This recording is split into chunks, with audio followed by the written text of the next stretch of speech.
دەچینە لای تەوەری یەکەمی بەرنامەکەمان کە باس لەوە دەکەین بارودۆخی سیاسی عێراق زیاتر ئاڵۆزی بەخۆیەوە دەبینێت هەروەها لایەنە سیاسیەکانیش پێداگرن لەوەی کە پێویستە داخوازی هەرێکان لە نەخشەی سیاسی داهاتوی عێراقدا جێ بکرێتەوە. ئێستا و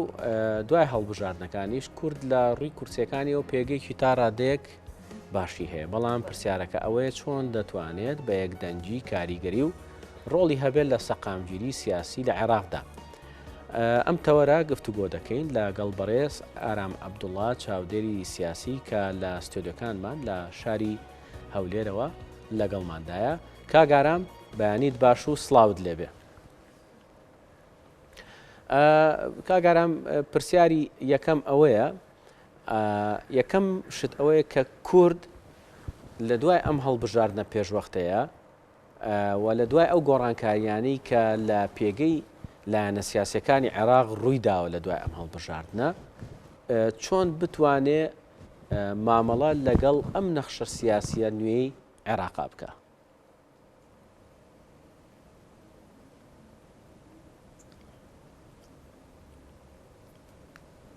زۆر سپاس بەیانی ئێوە و بینەران و بیسەرانی کورسات نیوز باش. دیارە خۆتان دەزانن هەڵبژاردننی ئەم جارەی عێراق جیاوازە لەگە هەڵبژاردنەکانی پێشوو بە حکمیەوەی ئەمە هەڵبژاردننی پێشوەختە بوو کە لەژێر فشاری شەقام خۆپیشاندانەکانی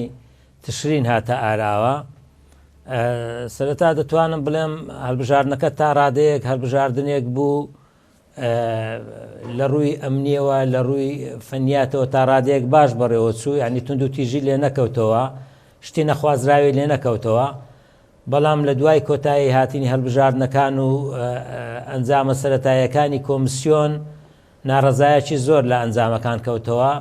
و بەشێک لەو حیزبانی کە پێشتر کورسی زۆر زیاتریان هێنابوو ڕێژەی کورسیەکانیان دابەزی و خۆشتان دەزانن تا ئێستا ئەنجامی کۆتایی ڕسمی ڕانەگەیاندراوە. بەڵام بەشێک لە لایەنەکان بە تایبەتی ئەو لایەنانەی کە هێزی سەربازیان لە تاڕادەیەک لە دەستا هێزی سەربازیانەیە لە عێراق وەکو فەتح بە تایبەتی کە حەشدی شابی سەر بە ئەوانە زیاتر لەژێر کاریگەری ئەوانە ڕێژەی کورسیەکانیان دابەزیوە ناڕازین لە ڕێژەی کورسیەکانیان. و عێراقش خۆتان دەزانن عێراق وڵاتێکی فرە نەتەوە و فرە ئاین و فرە مەسهەبە، یعنی عێراق بەڕاستی پرچێشەیە لە هەموو بوارێکەوە. ئێستا پێکێنانی حکوومەت ینی دوای ئەم هەڵبژاردنە زیاتر قورس بووە لە ئینتیخابەکانی تر. دوازاریش لە دوو ڕۆژی ڕابردوودا هەوڵی تیرۆرکردنی سەرۆکوەزیرانی عێراق بەڕێز مستەفا کازمی ئەمەش بێگومان کێشەکە ئاڵۆزتر دەکات، کێشەکە تۆزێکی تر دەتوانن بڵێن دوا بخاتن. بەڵێ لەنێو ئەم کێشمە سیاسانی عێراقدا کورد لەکوێدا جێی گرتووە، واتە دەتوانین بڵێن کورد دەتوانێت ڕۆڵی هەبێت لە ئارامکردنەوەی ئەم دۆخەدا بۆ پێکە لەم هەڵبژاردنەی کۆتایی عێراقدا کورتوانەوێتی کورسی باش بەدەست بهێنێت.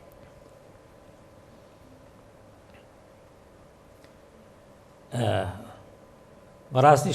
شتێکی حەقیقی هەیە ویژەوەیە کە لە دوای پرۆسەی ئازادی عێراق دوای لە ناوچوونی ڕژێمی بەعس و دار و دەستەکەی لە 2003 خۆتان دەزانن ئەو عێراقا کە زیاتر لە 80 ساڵ بوو بنیادنرا بۆ ئەو عێراقا هەڵوەشایەوە. عێراق لەسەر دەستی کورد ئەو عێراقا دروستکرایەوە، بە تایبەتی سەرکردەکانی کورد شەو و ڕۆژ یان خستە سەر یەک لە بەغدا و بە تایبەتیش دەوری خوا لێ خۆش بوو جەنابی مامزەلال کە دەورێک بوو سەرکردەیەکی سەرۆک و سەرکردەیەکی کاریزمایی لە بەغدا دەورێکی بێوێنەی هەبوو، دەورێکی بێوێنەی بینی بەڕاستی. یعنی ئەو کاتە من دەتوانم بڵێم ئەو کاتە سەردەمی زێڕینی کورد بوو لە بەغدا، سەردەمی مامزەلال. کورد ئەو کاتە زۆر شتی پێدەکرا، زۆر شت، بەڵام بێگومان ئێستاکە تەنانەت شیعەش دابەز بوون. ئەو کاتە شیعە تا ڕادەیەک یەکدەنگ بوون، ئەگەرچی هێشتا نەکەوتبوونە سەرپێی خۆیان و سوننا بەشداری نەکرد لە حکومەت، تەنانەت بەشداری نەکرد لە دەنگدانی دەستورەکەش لەو کاتەدا، لەبەرەوەی سونەش ئەو کاتە بە عەقلیەتی حکمڕانی 80 ساڵی ڕابردوودا بیری دەکردەوە سونەش وەکو باسم کرد یەکگرتوو بوون بەڵام نەکەوتونە سەر پێخۆیان ئەوەی تا ڕادەیەک دەوری کاریگەری هەبوو لە چەند ساڵی ڕابردوو هەرێمیشی تا ڕادەیەک نیمسە سەربەخۆی هەبوو کورد بوو بۆیە کورتوانی دەورێکی گرنگ لە بەغدا بژێرێ بەڵام ئێستا هەم ماڵی شیعە دابەشبوونی پێوەیە هەمیش لە ناو کوردیشدا یەکڕیزی نییە هەمیش لە سونەکانیش بە هەمان شێوە وەکو پێویست نین بۆیە زۆر ئاسان نییە پێکهێنانی ئەم حکومەتە بشمانەوێ نەشمانەوێ ئەمە سەرجەم ئەو لایەنە سیاسیانێک کە کاریگەریان هەیە هەم لە عێراق لە هەم لە هەرێمی کوردستان لەژێر کاریگەری وڵاتانی هەرێمی و ناوچەییدان بەڕاستی یعنی عێراق ئەوەندەی وڵاتانی دەوروبەر ئەمریکا و وڵاتانی عەرەبی وڵاتانی هەرێمی کاریگەریان لەسەر پرۆسەی سیاسی عێراقدا هەیە عێراقیەکان بۆ خۆیان ئەوەندە کاریگەریان نییە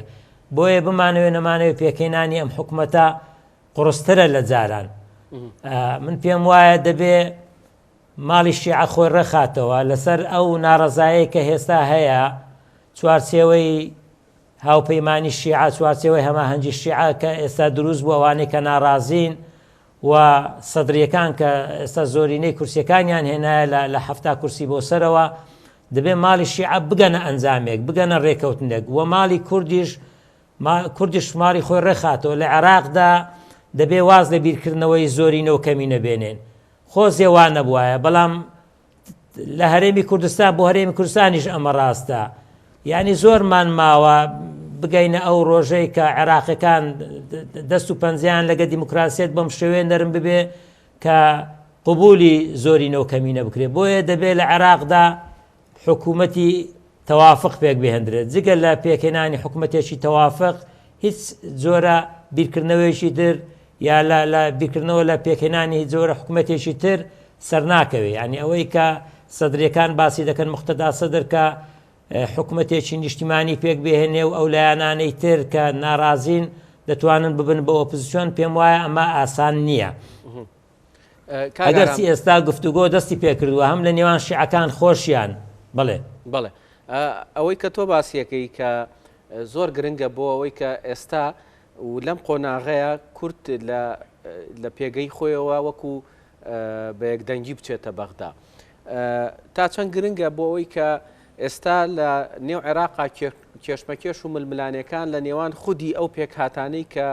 تا ڕادەیەک لە ماوەی ڕابردووە یەکگرتووی هەبوو لە بینیانە یاخود یەکدەنجی هەبوو لە نێوانیانە بەڵام ئێستا ئەو یەکدەنجیە نەماوە یعنی کورد تا چەند ئەتوانێ ڕۆڵ ببینێ لەوەی کە داخوازیەکانی خۆی بە شێوەیەکی یەکگرتوو بەرێتە بەغدا و بتوانێ لە سای ئەم جۆرە لە جیاوازی لە ڕاکانی لایەنە سیاسیەکانی عێراق بتوانێ ئەو داخوازیانە تا ڕادێک بۆ داهاتووی سیاسی کورد لە بەغدا و لە هەرێمی کوردستانیش بچەسپێنێ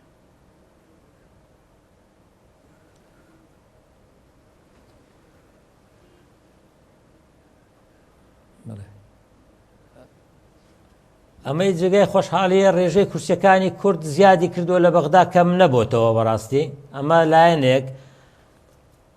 بەڵام وەکو باسم کرد ئەگەر بە عەقلێتی زۆرینە و کەمینە تەعامل بکرێ خۆ کورد کەمینەیە لە عێراقدا بەڵام نقطەی بەقوەتی کورد ئەوەیە کە هەیە بەڕاستی بۆ پێگەنانی حکومەتی نەتەوەی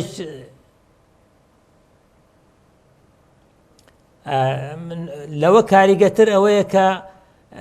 وەکو باسم کرد عێراق لە دوو نەتەوەی سەرەکی کورد و عەرەب پێک هاتووە ینی کورد نەتەوەی دووەمە لە عێراق ینی ئەم خاڵێکی بەهێزە ینی عێراق بێوێ ئەم عەقلیەتەش بەکاربێنێ بێگومان سەر ناکەوێ هیچ پرۆسەیەک لە عێراق پێکهێنانی هیچ حکوومەتێک لە عێراق بەبێ کورد سەرکەوتوو نابێ و بەبێ کورد تەعاملی بە ئاسانی لەگە ناکرێت چونکە وەکو باسم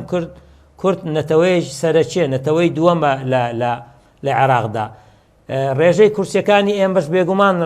ڕێژەکە کەم نین ینی ڕێژەکە خۆی کوتلەیەکی بەهێزە بەڵام ئەمە چ کاتێک ئەو کاتێک کە کورد یەکگرتوو بێ چونکە ئەم 63 کورسەی کە ئێستا کورد هەیەتی چەند لایەنێکی سیاسین 4-5 لایەنی سیاسی یعنی ئەگەر کورد نێوماڵی خۆی ڕێک نەخاتەوە ئەگەر کورد بە یەک خیتابی سیاسی بە یەک دەنگ بە یەک ڕەنگ بەشداری نەکا لە بەغدا بێگومان وەکو پێویست نابێ بە هەر کاتێک لە ڕابردووش داوا بووە من کە ئەو کاتێک کە باسی سەردەمی زێڕین دەکەم لە 2003 بە تایبەتیش لە 2005ەوە کە جنابی مامزەلا سەرۆ کۆمار بوو لە عێراقدا دەوری کورد دەورێکی زۆر زۆر ئەساسی بوو. هەم دەوری ئەم سەرکردەیە کە وەکو باسم کرد کورسیەکە پێویستی بەو بوو، هەمیش کوردیە گرتو بوو، ینی کورد هیچ کێشەیەکی نەبوو، ینی بە یەک دەنگ لە بەغدا بوو. چونکە جارێشتریش من دەگەڕێمەوە تۆ هەرچەند باسی جنابی مامزەلال بکەیت تەواو نابێ، ینی جنابی مامزەلال بتوانێ دوو وڵاتی دژ بە یەک، دوو هێزی دژ بە یەک ئەمریکیەکان و ئێرانیەکان لەسەر مێزی لەسەر خوانی خۆیدا کۆ بکاتەوە، لەوە زیاتر ینی چی ینی باسی بکەین. ینی بۆیە گرنگە کورد ماڵی خۆی ڕێخاتەوە بە عەقلێتی زۆرینە و کەمینەی لە هەرێمی کوردستانیش بە هەمان شێوە. چونکە ئێمە دایمەن گلەی لە عێراقیەکان لە بەغدا دەکەین کە شیعە بۆ نمونە زۆرینەیە عەقلێتی زۆرینە بەکاردەینیتن. ئێمە لێرەش نابێ ئەو حیزبانەی کە حزبێک کورسی زیاترە حزبێک کورسی کەمترە ئەم عەقلێتە بەکاربێن. کورد دەبێت نێوماڵی خۆی ڕێخاتەوە. 63 کورسی بێگومان وەکو جەنابەت باست کرد ڕێژەیەکی کەم نییە، کاریگەری دەبێت لە عێراقدا، بەڵام ئەم کاریگەریە کاتێک دەبێت کە بە یەکگرتووی بە یەک دەنگ بە یەک خیتابی سیاسی بچین بۆ بەغدا، هەم بۆ ئەو پۆستانەی کە بە بەرکورد دەکەوی، هەم بۆ لە پۆستەکان گرنگتر دیارە ئەمە مافمان زۆرە لە عێراقدا، لە کێشەی مادەی 140مان هەیە، کێشەی خاکمان هەیە، کێشەی بودجە و موچەمان هەیە، یعنی کێشەمان زۆرە ینی ئەو لەگەر دەوڵەتی عێراقدا. بۆیە گرنگ ئەگەر ئێمە بە یەک دەنگ بە یەک ڕنگ نەچینە بەغدا بێگومان ئەو مافانەی هەمانە نایەتە دی. کەواتە کاک ئارام لە ئێستادا چ ئەقڵێتێک حکومڕانی عێراق دەکات دەتوانین نەڕەکەی ئەم ئەقلێتەوە چۆن خوێندنەوە بۆ ئایندەی عێراق بکەین؟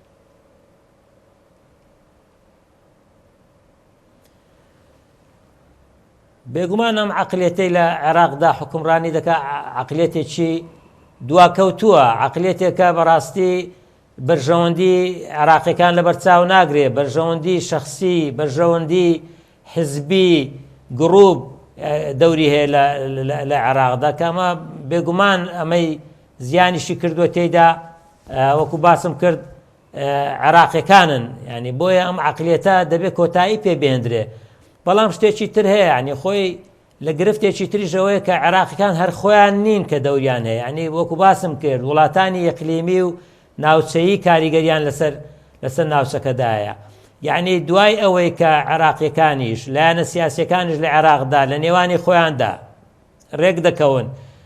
نێوماڵی شیعە ڕێک دەخرێتەوە، ڕێک دەکەون، ئەنجا پێویست بەوە دەکا ئەم وڵاتانش کە بەرژەوەندیان هەیە لە عێراق دەبێ ئەوانش ڕێککەون. من پێم وایە 2000 لە عێراقدا بەبێ ڕێککەوتنی ئەمریکا و ئێران ڕێککەوتن لە عێراقدا ناکرێت. هیچ حکوومەتێک لە عێراقدا پێک نایە لەم خولەی ئەمجارشدا تا ئەمریکا و ئێران لەسەری ڕێک نەکەون. یعنی هەم ئێران وڵاتێکی بەهێزە لە ناوچەکەدا و کاریگەری هەیە لەسەر عێراقیەکان بە تایبەتی مەسەلەی شیعە ئەمە بمانەوێنە هەم ئەمریکا و هاوپەیمانان کە خۆیان ڕزگارکەری عێراق بوونە کاریگەریان هەیە، بۆیە ئەوانیش دەبێت ڕێککەون. من پێم وایە بە نەتیجە ڕێک دەکەون، یعنی ڕێککەوتن لە عێراقدا دەبێت، بەڵام کاتی زۆری دەوێتن. لە خولەکانی ڕابردوشدا کاتی زۆر ویستووە و ئەم جارە ئەم کێشەی هەوڵی تیرۆرکردنی مستەفا کازمیش هاتە پێش، ئەمەش لژنە و لژنەکاری پێک دێتن و ئەوانە ئەگەر چی من پێم وایە ئەگەر لژنەش پێک بێ هیچ شتێک ئیعلان ناکەن، چونکە خۆ وازەح دەبێت کە لایەنی سەرەکی تێدا نەمچینە لەو هەوڵە. ئەمە دەستی داعش و دەستی ئەملا و ئەملانیە، یعنی دەستی ناوە خۆیە، هەوڵی ناوە خۆیە، یعنی فشارە دەکرێتن. بەڵام لەگەرەوەشدا من پێم وایە بە 2000 جگە لەوەش کە کاتی دەوێت درەنگ ڕێک دەکەون، من پێم وایە جگە لەوەش مستەفا کازمی شانسی لە هەم کە زیاتر ببێتەوە سەرۆکوەزیران. باشە کاگارام، ئەوەی کە بینیمانە لە بڵێن قۆناغەکانی پێشوو بۆ پێکەنانی حکوومەت زۆر جار کورد وەرەقەیەکی هەبووە و پێشکەشی حکوومەتی نوێی کردووە و لەسەر ئەساسی کۆمەڵێک داواکاری و کۆمەڵێک ماف کە تایبەتە بە هەرێمی کوردستان داواکاری هەبووە و لە نێو حکوومەتیشا لە نێو کارنامەی حکوومەتیشا چەسپێنرا، بەڵام دوجار بینیمانە ئەو کارنامەیە وەکو خۆی جێبەجێ نەکراوە، بەڵکو جاری وا هەبووە دژی کارنامەکەش کار کراوە لەلایەن حکوومەتی عێراقەوە. کورد بۆ ئەم جارەیان کە بێ بەشداری حکوومەتی داهاتوی عێراق بکە چی بکە بۆی کە ئەو وەرەقانەی کە پێشکەشیەکە ئەو داواکارانی کە پێشکەشیەکات و لە کارنامەی حکوومەتە دەچەسپێندێ بە دوواداچوونی بۆ بکرێت و جێبەجێ بکرێت و وەلا نەخرێت و لە هەنێ قۆناغیشا دژی کار نەکرێت.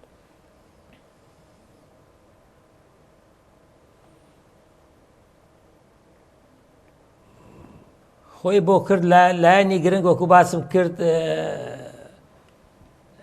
ڕێخستنەوەی نێوماڵی خۆیەتی دەبێت نێوماڵی کورد ڕێک بێ بە یەک خیتاب بچینە بەغدا بە یەک دەنگ و بە یەک ڕەنگ ینی هەموو کوتلە سیاسیەکانی کورد لە بەغدا یەک دەنگ و یەک ڕەنگ بن ئەمە یەک دوو ئەمەی گرنگە ئێمە دایمەن تاکیدی لێ بکەینەوە پشتی پێ ببەستین دەستورە ئێمە ئەوەی شتێکەیە کە بە عێراقمان دەبەستێتەوە دەستورێکە کە لە 2005 هەمومان دەنگمان پێداوە و ئەم دەستورە دیفاع لە مافەکانمان دەکاتن ئەگەر ئەم دەستورە جێبەجێ بکرێن نە ئێمەش و نە نەتەوەکانی تریش و نە هیچ لایەنێکی سیاسیش کێشەی نابێتن بە پێی دەستور بڕۆین ئێمە مافەکانمان وەکو باسم کرد وەکو نەتەوەی دووەم لە عێراقدا ئێمە مافمان زۆرە کێشەی مادەی 140مانەیە کێشەی خاکمانەیە کێشەی بودجە و موچەمان هەیە و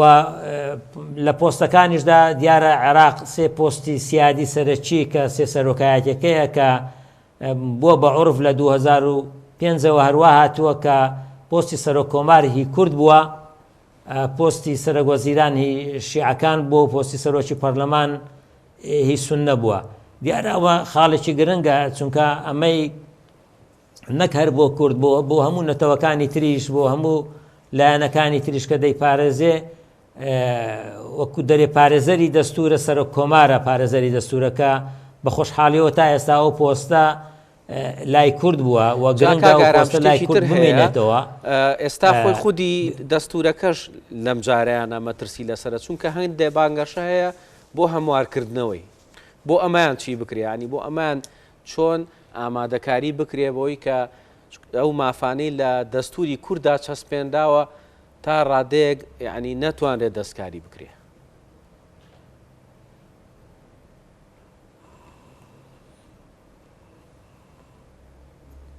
بە بڕوای من پێش هەموو شتێک ئەوەیە کە ئێمە جارشترژەوە دوسێ جارە تاکید بکۆمە نێوماڵی کورد دەبێ یەک بێ ئەمە یەک دووش ئێمە هەوڵ بدەین هەموو لایەکان پەیوەندیەکانمان زیاتر پەرە پێ بدەین هەم لەگەڵ شیعە هەم لەگەڵ سوننا یعنی بە یەک مەسافە ئێمە کورد هەوڵ نەدا خۆی بکاتە تەرەف یعنی ئەمە خاڵێکی زۆر گرنگە تەنانەت لەو کێشەیە یان بابرێن لەو دابەشبوونێ کە لێنەوە ماڵی شیعەشدا هەیە کورد نابێ ببێ بە تەرەف کورد نابێ ببێ بە تەرەف لەگەڵ سوننە دابێ کورد نابێ بە تەرەف ببێ لەگەڵ شیعەدا بێت تەنانەت لە نێو ئەو دوو دابەشبوونەش کە لە نێو ماڵی شیعەدا هەیە بە هەمان شێوە کورد نابێ پشتگیری هیچ لایەنێکیان بکە ئەمە بۆ کورد زۆر گرنگە هەم وەکو نەتەوەی دووەم لە عێراقدا هەم وەکو لایەنێکی سەرەکی لە عێراقدا کە ژمارەی کورسیەکانیشی کەم نییە ئەمە گرنگە و هەولیش بدا ینی لەگەر لایەنی دەرەچیش ینی مەبەستم بە تایبەتی ئەمریکا و ئەو لایەنانێکە لە عێراق دەوریان هەیە لایەنی نێودەوڵەتیدا ینی هەوڵ بدەن خۆی گرنگە ئەگەر لایەنی سێیەم لە مفۆزاتەکاندا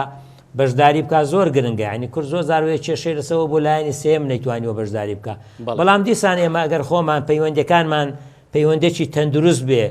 هەم لەگەر سوننا هەم لەگەر شیعە و لەگەر سەرجەم لایەنە عێراقیەکان و لە نێو ماڵی خۆشماندا من پێم وایە کێشەکان زەحمەت نابێتن